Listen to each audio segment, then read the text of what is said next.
నమస్కారం. నేను ఈరోజు మా మీటింగుల మధ్యలో కొంత సమయం వచ్చింది. ఆ సమయం వచ్చినప్పుడు నేను ఇక్కడ స్వెటర్లు అవి కొనడానికి వచ్చాను.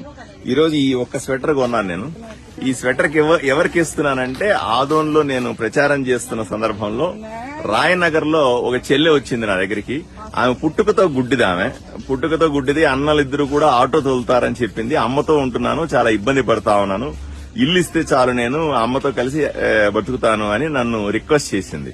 సో ఆవిడ కోసం నేను ఈ షాల్ కొంటా ఉన్నాను, ఈ స్వెటర్ లాంటిది కొంటా ఉన్నాను.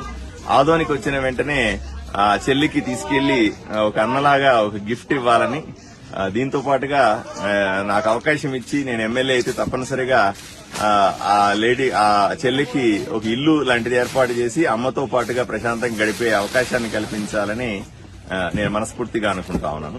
ఈ గిఫ్ట్ మాత్రం నేను ఆదోని వెళ్ళిన